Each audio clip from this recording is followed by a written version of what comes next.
예, 안녕하세요. 반갑습니다. 와운의 최영동 파트너입니다. 반갑습니다. 자, 오늘은 유한양행에 대한 이야기를 한번 해보도록 하겠습니다.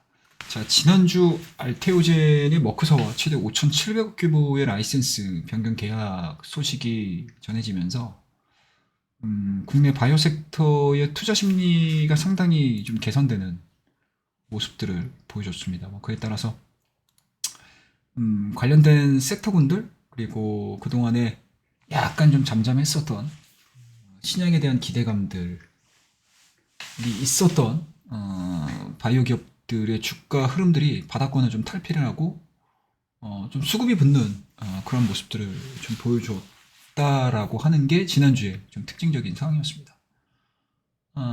그 중에서도 유한양액을 꾸준하게 체크를 했었던 기업 중에 하나인데 상당 부분 좀 좋은 뉴스가 하나가 나왔습니다. 금요일날. 그래서 그 뉴스를 토대로 해서 주가에 대한 반등이 상당히 좀 강하게 좀 진행이 되는 모습들이고 이런 부분들이 당분간 좀 이어질 수 있지 않겠냐라고 지금 예상을 해볼 수가 있는 상황들이기 때문에 그 부분들 한번 짚고 넘어가 보도록 하겠습니다. 자, 본격적인 이야기를 하기 전에 우리 채널 최영동 주식TV 구독과 좋아요, 알림 설정 부탁드리도록 하겠습니다. 자, 그럼 이제 본격적인 이야기를 한번 해볼 텐데요.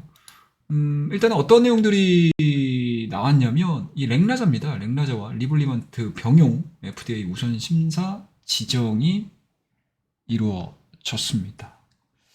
이게 왜 긍정적으로 볼 수 있냐라고 하게 되면 일단은 이 유한양행이 최근에 주가 흐름들을 한번 보시게 되면 굉장히 정체 국면에 빠져 있었어요.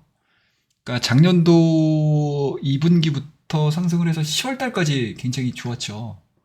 8만 원대까지 상승을 했다가 그 다음에 이제 마리포사 3상 데이터가 발표된 이후에 주가가 좀 크게 하락을 해가지고 이게 작년도 11월 달 같은 경우는 이제 5만 원대 초반대까지도 밀렸었거든요.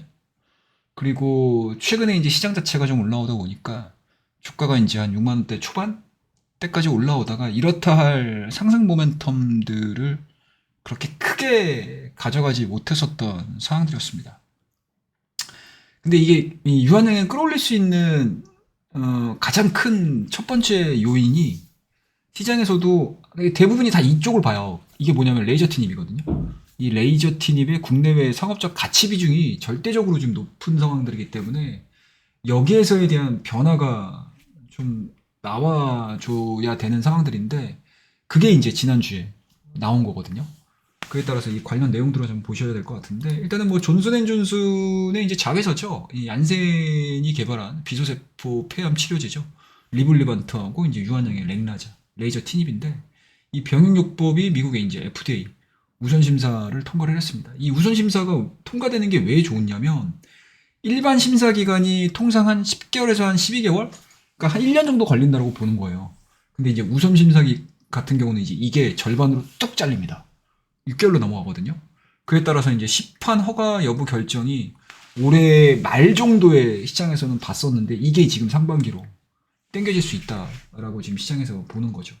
뭐 그에 따라서 뭐 관련된 부분들을 한번 우리가 좀 체크를 한번 해보게 되면 일단은 이게 왜 지금 시장에서 되게 좋은 호재로 받아들이냐면 기존에 이 아스트라제네카의 표적 항암제 타그리소가 작년 10월에 FDA 우선심사 대상을 받고 그리고 4개월 만에 승인을 받았습니다. 승인을 받은 상황들이기 때문에 요번 이 렉나자와 리블리반트의 우선심사 역시도 상반기 안으로 끝날 수 있지 않겠냐라는 쪽으로 가는 거죠.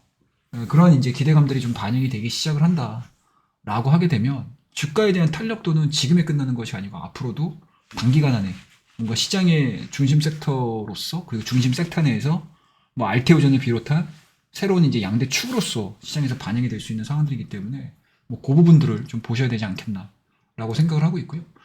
왜 지금 티그리스하고 이거 지금 보시게 되면 렉나자에 대한 평가 자체가 왜 이렇게 좋아지냐라고 하게 되면 이게 2020, 그러니까 물론 이제 타그리스 같은 경우는 매출이 다 나왔고요. 그리고 2024년도의 매출액 변화 자체가 이 레이저 티닙에서 상당히 좀 많이 나오거든요. 이런 부분들이 평가가 이루어지게 되면 이게 매년마다 성장을 하는 그림들을 좀 보여주고 있습니다. 그래서 이 부분들을 한번 시장에서 어떻게 가치 평가를 하는지 좀 지켜보셔야 되지 않겠느냐라는 생각이 좀 들고요. 그리고 이제 차트적인 움직임들을 놓고 보시더라도 아까 말씀드렸죠. 이제 8월 달에 상당히 좀 좋았다가 이 마리포사 관련된 데이터 만들어내고 나서 발표하고 나서 주가가 굉장히 급격하게 빠졌어요. 급격하게 빠졌다가 최근에 보여주고 있는 이러한 이제 바닥권을 형성한 이후에 뭐 점진적인 상승세를 좀 보여주고 있기는 하지만 기술적으로 이제 저점이 높아지는 것들이지 사실은 이러한 이제 상승 구간들을 만들어내는 거는 사실상 이 기업이 가지고 있는 모멘텀이 반영이 돼야 되는 상황이었거든요. 근데 이게 지난주 금요일 날 발표가 됐다는 얘기죠. 그래서 오랜만에 대량 거래랑 동반해서 주가에 대한 탄력도가 좀 진행이 됐고요.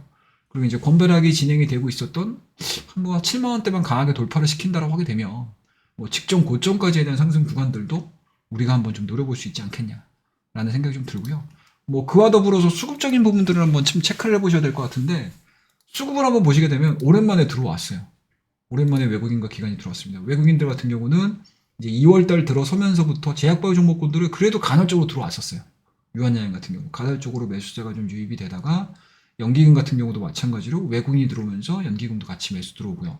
그리고 최근에 사모펀드 쪽에서에 대한 강력한 매수세가 유입이 되고 있는 상황들이기 때문에 수급적인 부분들에 있어서는 굉장히 좀 탄탄하지 않나라는 생각이 좀 들고요. 또 이 수급을 딱 보니까 이게 지금 FDA 승인권이 이미 외인이나 뭐 연기금이나 좀 약간 좀 메이저 수급들 같은 경우는 미리 알고 있지 않았나라는 생각이 좀 들 정도로 굉장히 좀 메이저 수급 같은 경우는 저점 구간에서 한 6만 원대 초반대서부터 계속 물량들이 좀 들어오고 있어요. 이런 부분들을 좀 감안을 해서 좀 보자라고 하게 되면 뭐 저는 개인적으로는 유한양행에 대한 주가 탄력도는 상대적으로 괜찮게 좀 나오지 않겠나라는 생각이 좀 들고 뭐 저 PBR 관련 종목군들이 약간 좀 세론 쪽으로 다음 주에 오픈이 되면서 세론 쪽으로 반영이 이루어지게 되면 그쪽에서 나왔던 수급들 자체가 과연 어디로 들어올 것인가 고민을 하게 되면 뭐 이러한 이제 모멘텀들을 좀 가지고 있는 바이오 쪽으로도 시장의 수급이 이동할 가능성이 높기 때문에 뭐 알테오젠과 더불어서 저는 개인적으로 유한양행이 뭔가 이제 지금의 이제 바이오 섹터의 강세 흐름의 두 축이 되지 않겠나. 두 축 중에 한 축을 유한양행이 담당하지 않겠나라고 생각을 하고 있습니다.